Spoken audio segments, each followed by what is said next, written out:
Hi friends, welcome to అనగనగా కథలు. ఈరోజు చెప్పే కథను చూడండి. నచ్చితే లైక్ చేయండి, షేర్ చేయండి, కామెంట్ చేయండి.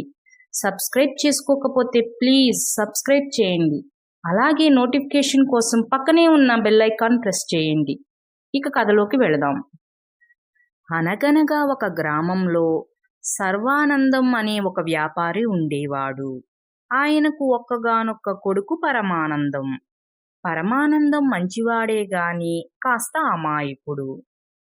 తను బ్రతికి ఉండగానే కొడుకుకి వ్యాపార మెలకువలు నేర్పి వ్యాపారాన్ని అప్పజెప్పాలని సర్వానందం కోరిక. కానీ పరమానందానికి అసలు వ్యాపారం చెయ్యాలనే కోరికే లేదు.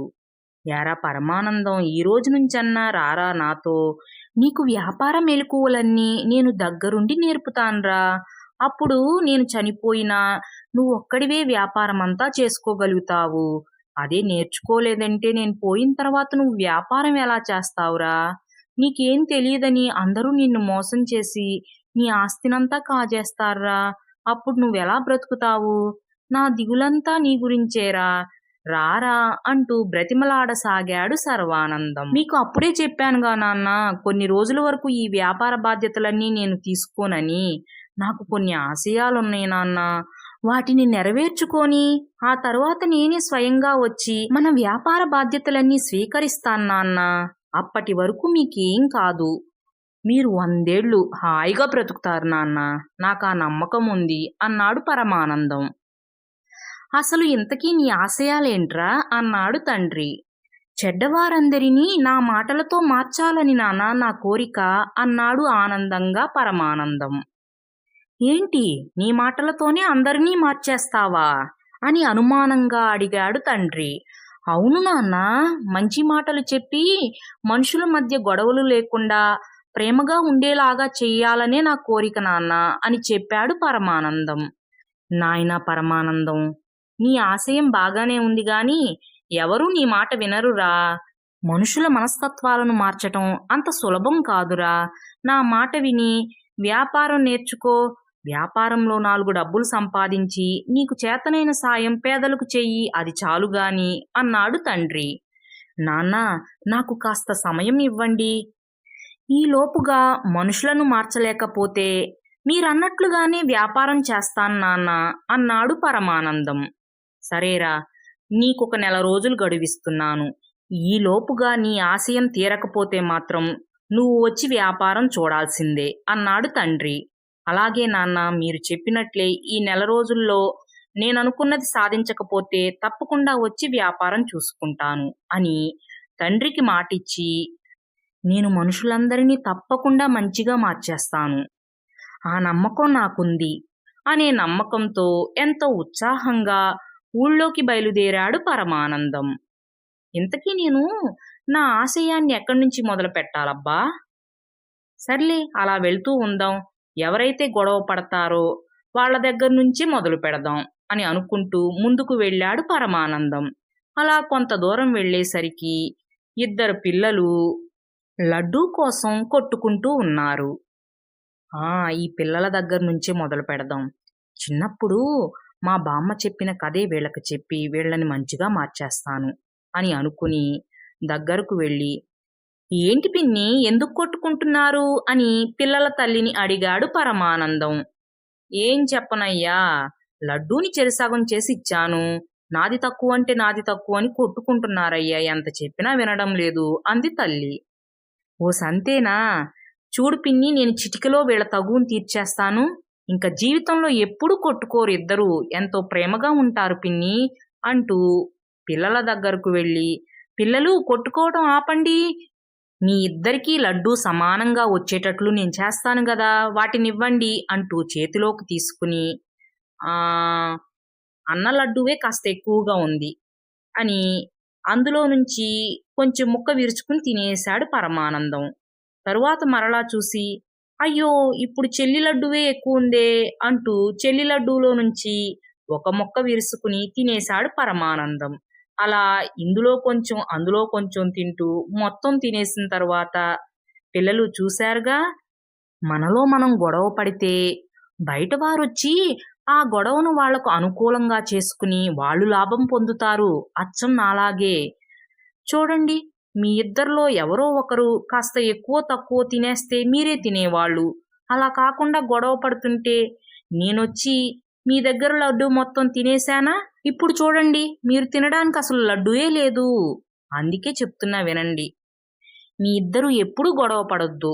కలిసిమెలిసి ఉండాలి. సరేనా? అప్పుడే మిమ్మల్ని ఎవ్వరూ మోసం చెయ్యరు అంటూ మంచి మాటలు చెప్పేలోపే ఆ మా లడ్డు కావాలి, లడ్డు తినేసావు, నువ్వు ఇస్తావా ఇవ్వవా అంటూ పిల్లలు ఏడవటం మొదలుపెట్టారు. పిన్ని, ఇంకో లడ్డూ తీసుకురా, ఇద్దరికి సమానంగా పంచుతాను, ఇక గొడవ పడకుండా తినేస్తారు అంటూ ఎంతో గర్వంగా అడిగాడు పరమానందం. ఎక్కడిదిరా ఇంకో లడ్డు? ఉంటే నేనే ఇచ్చేదానిగా చెరొకటి, ఈ గొడవ లేకుండా. పెద్ద వచ్చావు పిల్లల్ని మారుస్తానంటూ, మేం మార్చలేక. చూడిప్పుడు ఎంతలా ఏడుస్తున్నారు. వీళ్ళని ఏడుపు మానపాలంటే మళ్ళీ లడ్డూ కొనుక్కొచ్చి ఇవ్వాల్సిందే. అయినా తెలియక అడుగుతున్నా, నీకు లడ్డూ తినాలనిపించింది కదా, అందుకేగా పిల్లల్ని మార్చేస్తాననే వంకతో లడ్డూ అంతా తినేశావు. ఇంట్లో మీ అమ్మని అడిగితే చేసి పెడుతుందిగా, ఇలా ఊళ్ళో వాళ్ళ లడ్డూలు తినకపోతే అంటూ ఆ ఎత్తున లేచింది పిల్లల తల్లి. అదిగాదు పిన్ని, నేను నిజంగానే వాళ్ళిద్దరికీ మంచి నేర్పుదామని అలా చేశాను గాని లడ్డూ తిందామని కాదు అని ఇంకేదో చెప్పే అంతలోనే చాలే, మా పిల్లల్ని మేం మార్చుకోలేమా, వెళ్ళు అంటూ కసిరింది ఆ పిల్లల తల్లి. ఇక ఏమీ మాట్లాడలేక అక్కడి నుంచి వచ్చేశాడు పరమానందం. అయితే ఇంత జరిగినా పరమానందంలో మాత్రం మార్పు రాలేదు. మరొక రోజు అదే ఊళ్ళో ఉన్న కాంతమ్మ అనే ఒక పెద్దావిడిని మార్చుదామని తన ఇంటికి బయలుదేరాడు. అయితే ఆ కాంతమ్మ చాలా గద్దరిది. ఇరుగు పొరుగు వారితో ఎప్పుడూ గొడవ పడుతూనే ఉండేది. ఆవిడతో మాట్లాడాలంటే అందరూ భయపడుతూ ఉండేవారు.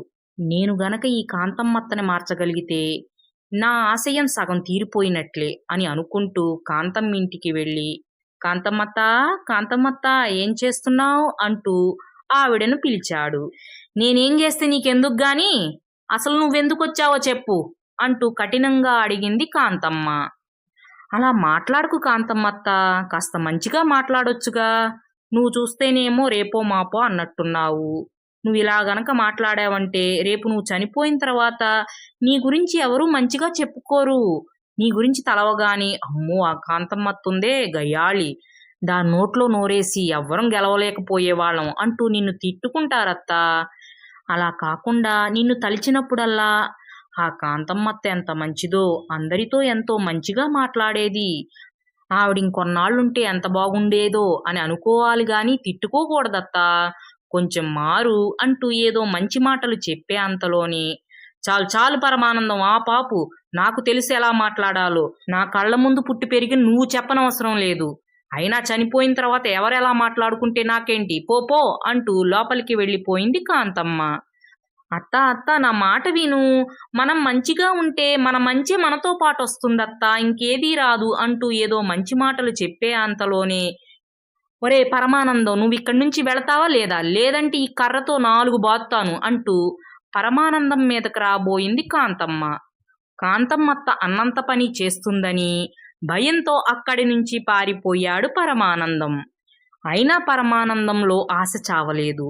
ఇంకొక రోజు భార్యాభర్తలిద్దరూ గొడవ పడుతుంటే వాళ్ళ దగ్గరకు వెళ్ళి, బాబాయ్, పిన్ని, కొట్టుకోకండి, భార్యాభర్తలంటే ఎంత అన్యోన్యంగా ఉండాలి, ఒకరినొకరు అర్థం చేసుకుని ఒకరికి ఇంకొకరు తోడుగా ఉండాలి అంటూ మంచి మాటలు చెప్తుంటే, చాలు పరమానందం, నీకేం తెలుసని చెప్తున్నావు, నీకసలు పెళ్ళే కాలేదు, అయినా కూడా ఏదో పెళ్ళయి 60 ఏళ్ళైనట్లు భార్యాభర్తల బంధం గురించి చెప్తున్నావు. ఇక మేము చెప్పించుకోక నీతోనే చెప్పించుకోవాలి. ఇక్కడి నుంచి వెళతావా లేదా అంటూ వాళ్ళిద్దరూ గొడవ పడటం ఆపేసి పరమానందం మీదకి కొట్టడానికి రాబోయారు భార్యాభర్తలిద్దరూ. అక్కడ నుంచి పరమానందం పారిపోయి వచ్చేశాడు. అయినా కూడా పరమానందంలో ఆశ చావలేదు. అలా ఊళ్ళో గొడవ పడేవారందరినీ మార్చాలని చూశాడే కాని అందరూ పరమానందాన్ని కొట్టడానికే రాబోయారు. అలా తండ్రి ఇచ్చిన 1 రోజుల గడువు అయిపోవచ్చింది. అమ్మో, ఈ రోజుతో నానిచ్చిన 1 రోజుల గడువు తీరిపోతుంది. ఈరోజు ఎవరినో ఒకళ్ళని మార్చాల్సిందే. అలా ఒక్కరిని మార్చినా సరే నేను గెలిచినట్లే. ఎవరిని మార్చాలి అని ఆలోచించి ఆ రంగడిని మారుస్తే అని అనుకుని రంగడి దగ్గరికి బయలుదేరాడు. ఇంతకీ ఆ రంగడు ఒక దొంగ. చిన్న చిన్న దొంగతనాలు చేసుకుని బ్రతుకుతూ ఉంటాడు. అలాంటి దొంగని మార్చుదామని రంగడి ఇంటికి బయలుదేరాడు పరమానందం. రంగడు, దొంగతనాలు మానేసి ఎంచక్కా కష్టపడి పని చేసుకోవచ్చుగా. కష్టపడి పనిచేసి రూ. 1 సంపాదించినా సరే నిన్ను అందరూ గౌరవంగా చూస్తారు. అలా కాకుండా దొంగతనం చేసి కోట్లు సంపాదించినా సరే నిన్నెవరూ గౌరవించరు. నిన్ను చూస్తే భయపడతారు. నీతో మాట్లాడను కూడా మాట్లాడరు. ఎవరూ మాట్లాడకపోతే నీకెంత బాధగా ఉంటుంది. ఎన్ని కోట్లు సంపాదించి ఏం లాభం మాట్లాడేవాళ్ళు లేకపోతే అంటూ మంచి మాటలు చెప్పసాగాడు పరమానందం. నాతో మాట్లాడితే ఏంటి, మాట్లాడకపోతే ఏంటి, నా జీవితం నాది. ఎవరో నాతో మాట్లాడాలని చెప్పి ఈ దొంగతనం మానేయాలా అన్నాడు రంగడు. అయ్యో రంగడు, నీకెంత చెప్తున్నా అర్థం కావటం లేదు. సరే, నీతో ఎవరు మాట్లాడకపోతేలే. నీ గురించి నువ్వు ఆలోచించుకో. దొంగతనం ఎంత కష్టమైన పని, కష్టంతో పాటు ఎంత ప్రమాదకరమైనది. ఎప్పుడైనా దొంగతనం చేస్తూ దొరికిపోయావంటే అంతే సంగతులు. నీకు శిక్ష విధించి జీవితాంతం కారాగారంలో బంధిస్తారు. అప్పుడు ఎంత సంపాదిస్తే ఏం లాభం? జీవితమంతా ఇక అక్కడే కదా గడపాలి. అందుకే నా మాట విని మంచిగా మారిపో అన్నాడు పరమానందం. దొంగతనం చేయటం కష్టమని ఎవరన్నారు? అది నా వృత్తి. అది నాకు చాలా సులభంగానే ఉంటుంది. కావాలంటే నీకు చూపిస్తా పదా అంటూ పరమానందాన్ని పొరుగురు తీసుకువెళ్ళాడు రంగడు.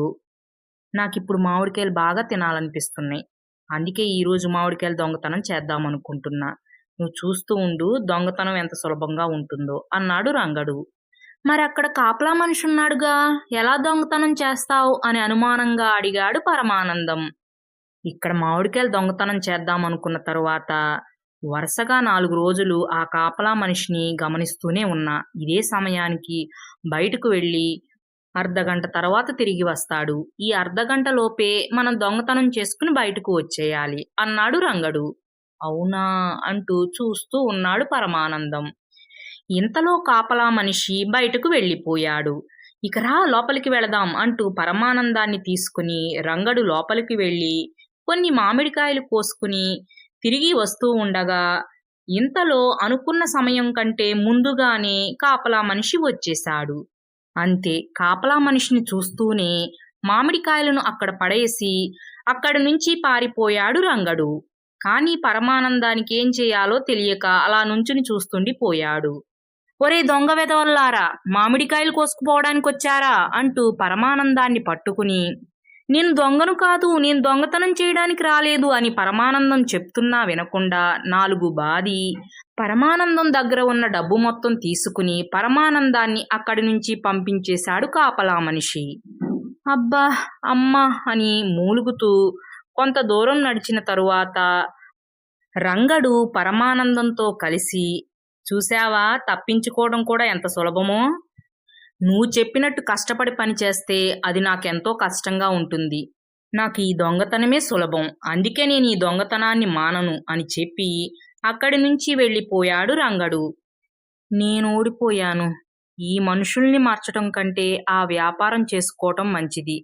రేపట్నుంచి మా నాన్న చెప్పినట్లే వ్యాపారం చేయటం మొదలు పెడతాను అని అనుకుని ఆ మరుసటి రోజు నుంచే వ్యాపార బాధ్యతలను స్వీకరించాడు పరమానందం. ఫ్రెండ్స్, ఈ కథ మీకు కూడా నచ్చిందనే అనుకుంటున్నాను. Thanks for watching. మరో మంచి కథతో మళ్ళీ కలుద్దాం. అప్పటి వరకు సెలవు. Take care. బాయ్.